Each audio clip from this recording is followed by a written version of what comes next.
疲れ様でした。お疲れ様でした。どうも、もちろんもちろん。いただきまー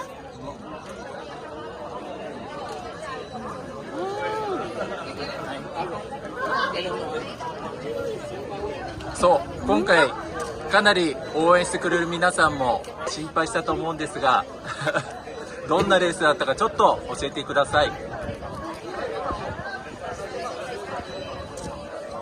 僕がはい。レース開始して、2時間ぐらいで、2時間ぐらいでちょっと米君が、熱中症気味みたいなちょっと予兆はあったんですけど、いつも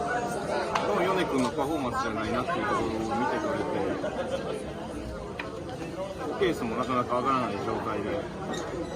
1個目のピークを登った時に、ピークではないですけど、山を登った時にちょっと体調が良くないというところで、それがちょっと続いてしまって、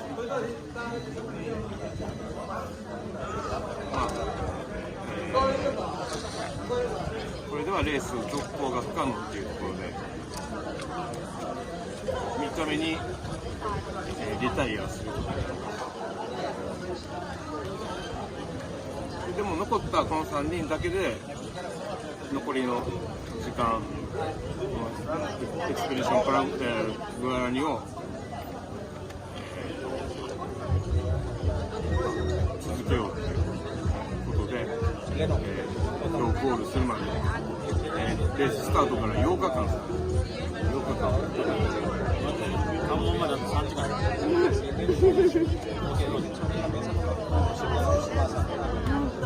ボトンパラグアイの自然を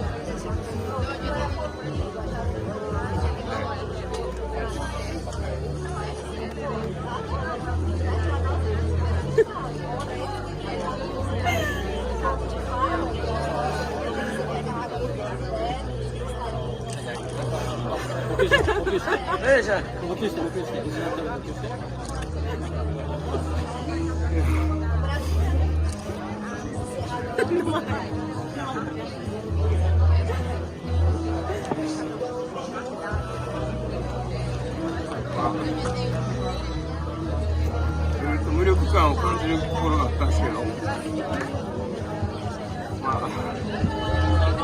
ッスンもいろいろあったけど、陽気さんが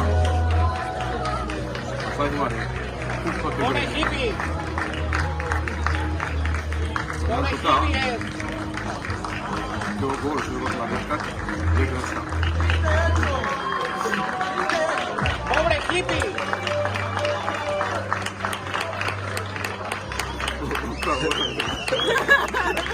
あちゃんちゃんお願いします。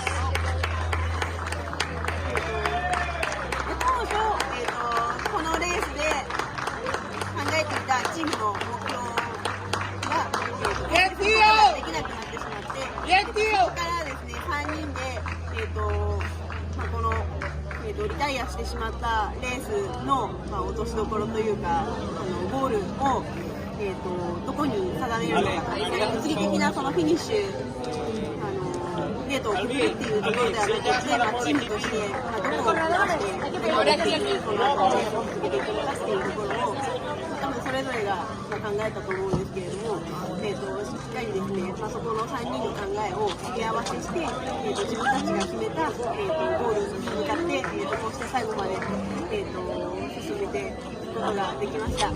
ース中ですね、やっぱり、心のどこかには米君がいて、素敵な景色とか見るたびに、同じ景色を一緒に見たかったなって楽しかったパラグアイの一緒に共有できなかったのはすごく残念なんですけど、心強い奥さんとてっちゃんのおかげで、初心者のまだまだアドベンチャーレーススターとしては経験値の低い私もですね、こうして、2人が私をゴールに導いてくれたので本当に感謝してます。応援してくださった皆さんも、本当にご心配おかけします。その分ですね、予想外の形でチームの、結束というかチーム力っていうところが、出た大会になったんではないかなと思ってます。もちろん陽気さんはじめ、てっちゃん、あーちゃんがすごく頑張ってくれたことは当たり前としてあるんですけれども、僕らのチームメンバーは強いなっていう改めて僕の外から見させてもらいました。待ってる間、すごくいろんな心境になったんですけど、こうしてみんなと会えて、ここまで笑顔で来てくれて、本当に嬉しかったですね。ただそれだけ。じゃあ陽気、あんまり長くならないようにお願いします。はい、まずは毎回チームを、応援を続けてくださっている皆さんに申し上げます。今回は、複数参加のメンバーがいる中での選手権ということで、さらに長年チームを育てる田中さんがいない状況で試みということで、応援してくださっている皆さんも、僕自身もそうですけれども、かなりいいごもごも、いろんなことを応援も含めてですね、そうされてるんですね。また早々に見たいという形で、自分たちのパフォーマンスや、自分たちがどうレースを全員4人一緒にですね、出てて調整していく姿を見せることができなかったんですが、残念な部分もありますけども、そう簡単には、ね、経験できないことを、皆さんの応援の中、することができました。キャプテンとしては、